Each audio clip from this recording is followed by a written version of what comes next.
think this is going to be the last one. I think 3 is where I'm going to leave it.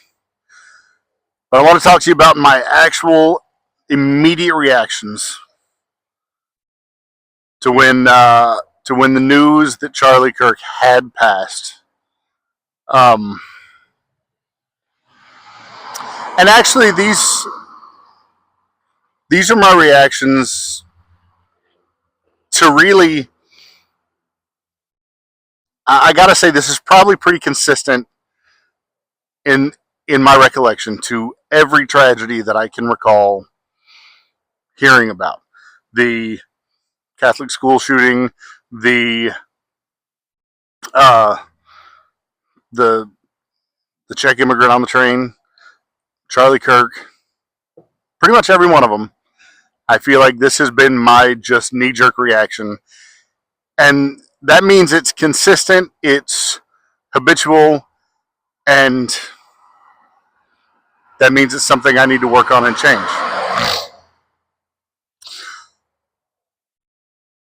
I saw the video of Charlie getting shot, and my initial thought, I needed it to be a fake. I really needed that to not be real. I realized quickly it was not a fake, and that and my initial reaction was pray for him. I prayed that he would somehow come through it, that God would have his hand on the family, and I did pray that if he didn't, that God would bring comfort to his family and help them through this thing, because I realized also that if it wasn't a fake video, that was going to be low odds of survival, because that's a nasty wound. And then shortly after that, the news came out that he did not survive. And that's about the time that my brain said, I want 5 minutes alone with this mother. Sorry, you guys. I'm sorry. That is how I felt. That is the language that was going through my head. I want 5 minutes with this guy. In a room, alone, nobody watching, and I want to tear his head off. And I didn't even know Charlie. I never met him. I respected what he did. I loved the fact that he could go out and be berated and treated poorly and still speak respectfully to people. He popped off every now and then, but he went out day in and day out and gave these people an open mic and gave them a chance to say their piece and responded to them and tried to educate them and tried to bring them truth even when a lot of them didn't want it.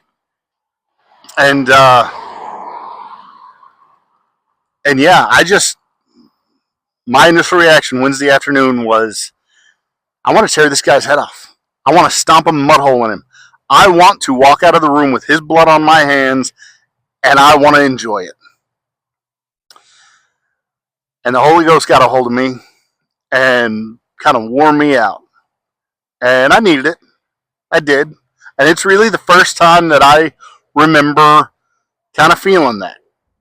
Because like I said, I felt that way after most of these situations. I saw the video of the guy on the train walking around with blood dripping off his knife, and I wanted to do the same thing to him.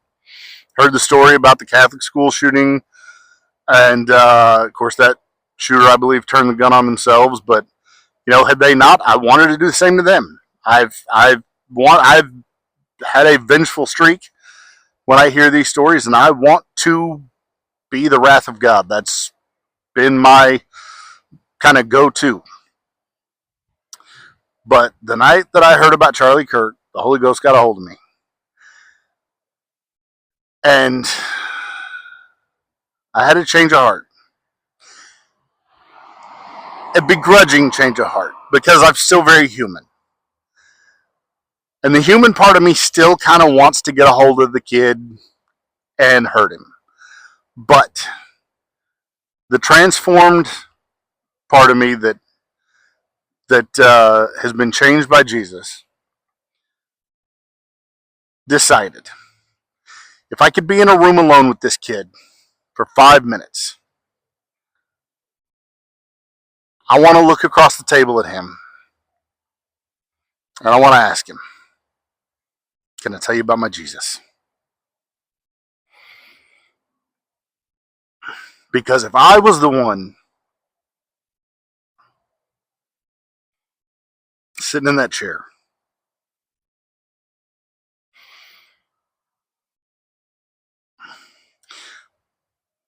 because if I was sitting where Charlie was,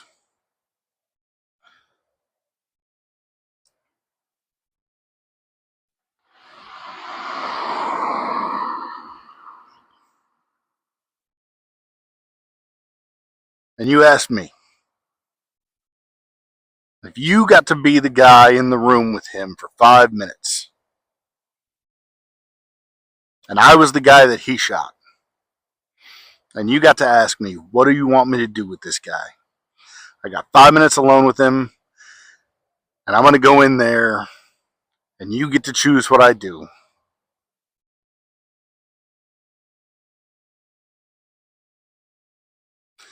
I'd want you to take that 5 minutes and do everything you could to get him into heaven.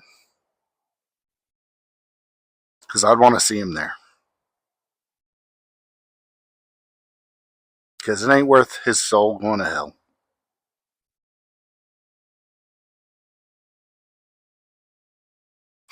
You know, it ain't flesh and blood. It ain't me versus you, or me versus that guy. And the Bible tells us that. We are fighting a war against an enemy we can't see. And the world is being possessed and oppressed and inspired by things that it doesn't understand and it doesn't even believe in.